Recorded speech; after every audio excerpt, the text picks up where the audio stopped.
আপনারা সকলেই জানেন, আপনারা যারা নেতাজি সুভাষ ওপেন ইউনিভার্সিটি থেকে পিজি অর্থাৎ এমএ, এমএসসি, এমকম এই সমস্ত কোর্স করছেন, তাদের ফার্স্ট ইয়ার এবং সেকেন্ড ইয়ার সকলেরই online exam form fill up শুরু হয়ে গেছে। আজকের এই ভিডিওতে আমি একজন স্টুডেন্টের এক্সাম ফর্ম ফিল আপ আপনাদের সামনে মোবাইলের সাহায্যে লাইভ করে দেখাবো, যাতে আপনারাও আপনাদের হাতের এই মোবাইলের সাহায্যেই খুব সহজেই এই এক্সাম ফর্ম ফিল আপটি করতে পারেন। এই এক্সাম ফর্ম ফিল আপ কিন্তু সকলেরই করতে হবে, নয়তো কিন্তু আপনারা এক্সাম দিতে পারবেন না এবং সামনে যে অ্যাসাইনমেন্ট হবে সেটাও কিন্তু করতে পারবেন না। তাই ফার্স্ট ইয়ার সেকেন্ড ইয়ার সমস্ত স্টুডেন্টদেরই কিন্তু এক্সাম ফর্ম ফিল আপ করা বাধ্যতামূলক। তো এই এক্সাম ফর্ম ফিল আপ করার জন্য আপনাদেরকে প্রথমে আসতে হবে এই ওয়েবসাইটে। এই ওয়েবসাইটের লিঙ্ক আমি এই ভিডিও ডেসক্রিপশানে দিয়ে রাখবো। এই ভিডিওর নামের উপর টাচ করলে নিচে ডেসক্রিপশন বক্স খুলে যাবে, সেখানে আপনারা এই লিঙ্কটি পেয়ে যাবেন। তো এই লিঙ্কটিতে ক্লিক করলে আপনাদের সামনে এই ধরনের একটি পেজ ওপেন হয়ে যাবে। আমি কিন্তু মোবাইলে গুগল ক্রোম ব্রাউজারের সাহায্যে আপনাদের সামনে এক্সাম ফর্ম ফিল আপটি করে দেখাচ্ছি। তো একটু নিচের দিকে আসলে দেখতে পারবেন যে এখানে এনরোলমেন্ট নাম্বার লেখার জায়গা রয়েছে। তো এখানে আপনারা আপনাদের যে এনরোলমেন্ট নাম্বারটা সেটা এখানে টাইপ করে দেবেন।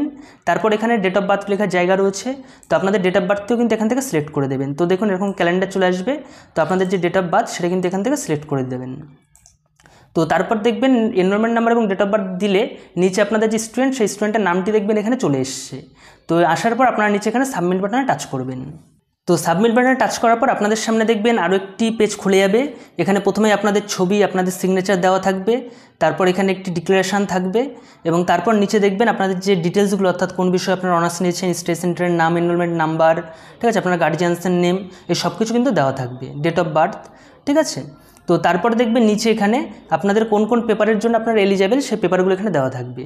তো আমি এখন একজন পিজি বাংলায় পিজি কোর্স করছেন, তার ফার্স্ট ইয়ারের স্টুডেন্টের করে দেখাচ্ছি। তো তার জন্য কিন্তু বাংলায় পিজির ফার্স্ট ইয়ারে কিন্তু 4টে পেপার থাকে, পেপার 1, 2, 3 আর 4।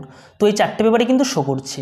তো এখানে কিন্তু একটা খুবই ভাইটাল জিনিস, সেটা হলো আপনারা যখন এই ফর্মটি ফিল আপ করবেন তখন কিন্তু সবকটা পেপারে আপনারা টিকমার্ক দেবেন। এখানে যদি কোনো পেপার মিস হয়ে যায় সেক্ষেত্রে আপনারা কিন্তু সেই পেপারের আর পরীক্ষা দিতে পারবেন না, অ্যাসাইনমেন্ট করতে পারবেন না।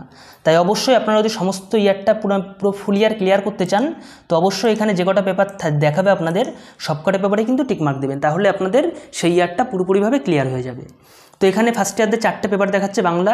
তো শুধু বাংলা বলে না, বাংলা, ইংরাজি, ইতিহাস সব পিজিরদের ক্ষেত্রে কিন্তু এখানে 4টে করে পেপার থাকে, ঠিক আছে। তো আপনারা সবকটা পেপারে টিকমার্ক দিয়ে দেবেন যদি আপনারা টোটালটা ক্লিয়ার করতে চান। এবং সেকেন্ড ইয়ারদের ক্ষেত্রেও তাই, বাংলা সেকেন্ড ইয়ারও 4টে পেপার, ইতিহাসও 4টে পেপার পিজি করছে, ঠিক আছে। তো সবকটা পেপার টিক দেওয়ার পর আপনারা সাবমিট বাটনে টাচ করবেন। তো সাবমিট বাটনে টাচ করলে কিন্তু আপনাদের আবার এখানে কনফার্মেশন দেবে যে আপনারা কিন্তু এই 4টে পেপারই টিক দিয়েছেন, পেপার 1, 2, 3, 4। তো এখানে আপনারা কনফার্ম করার জন্য আপনারা নিচে এখানে কনফার্মে টাচ করবেন। এবং আপনাদের যদি কোনো ভুল হয়ে যায়, অর্থাৎ কোনো মিস্টেক বশত কোনো একটা পেপারে টিক না হয়, সেক্ষেত্রে কিন্তু আপনাদের সেটা ফাঁকা থাকবে, আপনারা এডিট অপশানে গিয়ে সেই পেপারটা আবার কিন্তু ঠিক করে ফিল করতে পারেন, ঠিক আছে। তো এখানে সবকটা পেপার ক্লিয়ার থাকবে। আরেকটা বিষয়, যে কারোর যদি কেউ সেকেন্ড ইয়ার স্টুডেন্ট আছেন পিজি কোর্সের, কিন্তু ফার্স্ট ইয়ারে কোনো একটা পেপারে ব্যাক এসেছিল অথবা কোনো পেপারে আপনারা পরীক্ষা দেননি, তো সেক্ষেত্রে কিন্তু সেই পেপারটাও এখানে এক্সট্রা শো করবে। তো অবশ্যই কিন্তু সেই পেপারেও আপনারা টিকমার্ক দেবেন এবং সেই পেপারে কিন্তু পরীক্ষাতে আপনাদেরকে পাস করতে হবে, নয়তো কিন্তু আপনারা কিন্তু পুরোপুরি কোর্সটা ক্লিয়ার করতে পারবেন না। তো যতগুলো পেপার দেখাবে আপনারা যদি পুরো কোর্সটা ক্লিয়ার করতে চান অবশ্যই সবকটা পেপারেই টিকমার্ক দেবেন। এবং এখান থেকে যদি কোনো পেপারে আপনাদের টিকমার্ক মিস হয়ে যায় সে পেপার কিন্তু আপনারা এখানে পরীক্ষা দিতে পারবেন না। সেটা আবার পরের বছর যখন, অর্থাৎ ফার্স্ট ইয়ার যারা স্টুডেন্ট আছেন তারা সেকেন্ড ইয়ারে যখন উঠবেন, তো সেকেন্ড ইয়ারে ফর্ম ফিল আপের সময় এখান থেকে যে পেপারটা বাদ পড়ে যাবে সেই পেপারটা সেখানে শো করবে। তো তখন কিন্তু সেই সেকেন্ড ইয়ারে আবার সেই পেপারটারও ফর্ম ফিল আপ করে সেকেন্ড ইয়ারদের যে পেপারগুলো আছে সেই পেপারগুলোর সাথে যে পেপারটা এখন মিস হয়ে গেল ফার্স্ট ইয়ারে, সেই পেপারটা কিন্তু আবার পরীক্ষা দিতে হবে, ঠিক আছে। তো এটা কিন্তু মাথায় রাখবেন। তো অবশ্যই ফার্স্ট ইয়ারটা পুরোপুরি কমপ্লিট করার জন্য ফার্স্ট ইয়ারের সমস্ত পেপারে টিকমার্ক দেবেন, সেকেন্ড ইয়ারটা সম্পূর্ণ ক্লিয়ার করার জন্য সেকেন্ড ইয়ারের সমস্ত পেপারে টিকমার্ক দেবেন। এটা কিন্তু বারবার বলছি কারণ অনেক স্টুডেন্ট কিন্তু এখানে ভুল করে। তো টিকমার্ক দেওয়ার পর এখানে আপনারা কনফার্মে একটা ক্লিক করবেন। তো কনফার্মে ক্লিক করলে দেখুন আরেকটা দেবে, পপ আপ আসবে যে are you sure you want to confirm selection can not be undone, অর্থাৎ আপনারা একদম শিওর তো যে আপনারা এই কটা পেপারে পরীক্ষা দেবেন, এটা কিন্তু পরবর্তীতে চেঞ্জ করা যাবে না। এখানে আপনারা জাস্ট ওকে বাটনে টাচ করে দেবেন। তো এখানে দেখুন আপনাদের ফর্ম ফিল আপটি হয়ে গেছে, ঠিক আছে। এখানে দেখুন এবার দেখাচ্ছে যে আপনাদের কোন পেপারের জন্য কত টাকা লাগবে, ঠিক আছে। তো পেপার 1-এর জন্য টোটাল 180 টাকা লাগবে, 150 টাকা হলো পেপারের থিওরি পেপার ফিস আর 30 টাকা অ্যাসাইনমেন্টের ফিস, ঠিক আছে। এইভাবে কিন্তু 4টে পেপারের জন্য মোট এত টাকা লাগবে এবং আপনাদের যে অনলাইন এক্সাম প্রসেসিং ফি 100 টাকা লাগবে। তো এইভাবে কিন্তু টোটাল 820 টাকা লাগবে, ঠিক আছে। তো 820 টাকার সাথে আপনাদের কিন্তু যখন আপনারা অনলাইনে পেমেন্ট করবেন তো মাঝে মধ্যে কিন্তু অনলাইনে পেমেন্ট গেটওয়ের কিছুটা চার্জ নেই, ঠিক আছে। তো আরেকবার ভালো করে মিলিয়ে নেবেন কত টাকা আপনাদের হিসাব করতে অটোমেটিক কিন্তু হিসাব চলে আসবে, আপনাদের কিন্তু আলাদা করে কোনো হিসাব করতে হবে না। তো এরপরে আপনারা অনলাইনে পেমেন্ট করার জন্য জাস্ট এখানে পে অনলাইনে ক্লিক করবেন। তো পে অনলাইনে টাচ করার পর আপনাদের কিন্তু ওয়েব পেজটা কিন্তু রিডাইরেক্ট হয়ে যাবে। তো এখানে কিন্তু আপনাদের যে কার্ড নাম্বার দেওয়ার জায়গা রয়েছে, আপনারা কিন্তু credit card, debit card, net banking সব কিছুর মাধ্যমে কিন্তু পেমেন্ট করতে পারবেন। তো প্রথমে এখানে আপনাদের কার্ডের নাম্বারটা দিয়ে দেবেন। কার্ডের নাম্বার দেওয়ার পর এখানে আপনাদের এক্সপায়ারেশন ডেটটা দিয়ে দেবেন, ঠিক আছে, অর্থাৎ কত তারিখে এক্সপায়ার হবে এবং এক্সপায়ারেশন ইয়ারটা দেবেন। এরপর এখানে যে সিভিভি কোড যেটা, সেই সিভিভি কোডটা এখানে দিয়ে দেবেন, এটা কার্ডের পেছন দিকে থাকে। এবং তারপরে কিন্তু এখানে কার্ড হোল্ডারের নেম, ঠিক আছে, এটা কিন্তু এখানে দিয়ে দেবেন। তারপর এখানে নিচে মেক পেমেন্টে টাচ করবেন। তো আমি কিন্তু আপনাদের সামনে একবার পেমেন্টটাও করে দেখিয়ে দিচ্ছি। তো আমি এখানে সব কিছু ফিল করে দিয়েছি। এরপর আপনারা এখানে মেক পেমেন্টে টাচ করবেন। তো এখানে আবার কিন্তু দেখাচ্ছে যে 820 টাকা যে ট্রানজ্যাকশন চার্জ সেটা কাটবে, অর্থাৎ ফিস যেটা, এবং এক্সট্রা যে চার্জটা কাটবে সেটা 6 টাকা 25 পয়সা কাটবে এবং জিএসটির জন্য 1 টাকা 13 পয়সা কাটবে। তাহলে মোট চার্জ কাটবে 827 টাকা 38 পয়সা, ঠিক আছে। তো আমি যেটা বললাম যে অনলাইন ট্রানজ্যাকশনের জন্য একটা এক্সট্রা কিছু চার্জ কাটে, তো এটা হলো সেই চার্জ। তো এটা দেওয়ার পর আপনারা প্রসেস উইথ পেমেন্ট আপনারা এই অপশানে টাচ করবেন। তো প্রসেস উইথ পেমেন্ট এই অপশানে ক্লিক করার পরে আপনাদের সামনে দেখবেন ওটিপি দেওয়ার অপশান দেবে। দেখুন আপনারা এখানে এই মুহূর্তে কিন্তু কোনো কারণে কেটে দেবেন না বা রিডাইরেক্ট করবেন না, কিছু কিন্তু করবেন না, বারবার বলছি। দেখুন এখানে আমার ওটিপিও চলে এসছে। তো আপনাদের মোবাইল ওটিপি চলে আসবে ব্যাংকের সাথে যে মোবাইল নাম্বার লিঙ্ক থাকবে তাতে, এবং আপনারা এখানে ওটিপিটা এন্টার করার পর এখানে সাবমিট বাটনে টাচ করবেন। তো আপনারা সাবমিট বাটনে টাচ করার পর কিন্তু আপনাদের এরকম আবার প্লিজ ওয়েট দেখাবে। এই সময় কোনো কারণে কিন্তু আপনারা রিফ্রেশ করবেন না বা কিছু করবেন না।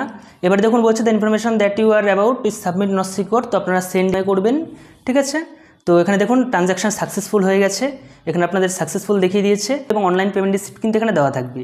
এখানে এখানে আপনাদের নাম দেওয়া রয়েছে, দেখুন এখানে এনরোলমেন্ট নাম্বার দেওয়া থাকবে, এখানে পেমেন্ট ডেট অর্থাৎ কত টাকা আপনারা পেমেন্ট করেছেন, এখানে আপনাদের অ্যাপ্লিকেশন নাম্বারটি দেওয়া থাকবে এবং এখানে ট্রানজ্যাকশন নাম্বারটি দেওয়া থাকবে এবং তার নিচে দেখুন এখানে কত টাকা পেমেন্ট করছেন সেটাও লেখা রয়েছে এবং একদম নিচে প্রিন্ট রিসিপ্টের অপশান রয়েছে। তো এই আপনারা প্রিন্ট রিসিপ্টের উপর টাচ করে কিন্তু এই যে রিসিপ্ট কপিটা এটা প্রিন্ট করে নিতে পারেন অথবা মোবাইলে পিডিএফের হিসাবে সেভ করেও কিন্তু রাখতে পারেন।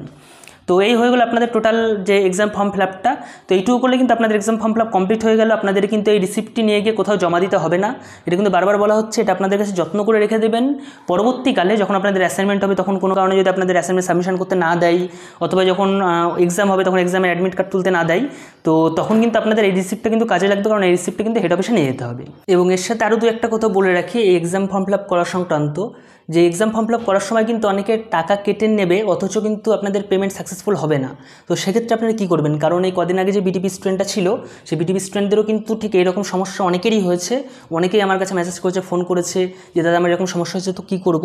তো সেক্ষেত্রে আমি আপনাদেরকে বলবো যে আপনারা একদম লাস্ট ডেটের জন্য কিন্তু ওয়েট করবেন না, কারণ লাস্ট দিন কিন্তু সার্ভার খুব খারাপ থাকে। তো আপনারা কিন্তু এর মিডিলেই, অর্থাৎ আজকের থেকে শুরু হয়েছে, লাস্ট ডেটের আগেই যে মিডিলের যে পোর্শনটা এই টাইমে কিন্তু আপনারা এক্সাম ফর্ম ফিল আপটি করে নেবেন, তাহলে কিন্তু আপনাদের আশা করি এই সমস্যাটা হবে না। এবং আপনারা যে যদি মোবাইলের সাহায্যে করেন তো অবশ্যই দেখবেন যে মোবাইলে যেন সেই মুহূর্তে কোনো ফোন না আসে, অথবা ফোন যদি আসেও তবু কিন্তু আপনারা ফোনটি রিসিভ করবেন না, ফোনটি কেটে দেবেন এক্সাম ফর্ম ফিল আপ করা অবস্থায়। আর যারা সাইবার ক্যাফে থেকে করবেন তাদের তো এই সমস্যাটা নেই কোনো।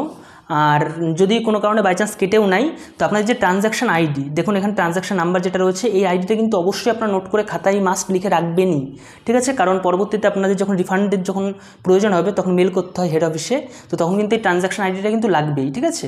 তো এই হয়ে গেল টোটাল ব্যাপারটা। এছাড়াও যদি আপনাদের কিছু জানার থাকে আপনারা অবশ্যই কমেন্ট করে জানাবেন এবং কোনো প্রবলেম হলে অবশ্যই আমাকে জানাবেন। আমি অবশ্যই আপনাদের যে সমস্ত সমস্যা হবে সে সমস্ত কিছু নিয়ে নেক্সট ভিডিওতে ডিটেলসে আলোচনা করে দেবো। ভিডিও দেখার জন্য অসংখ্য ধন্যবাদ।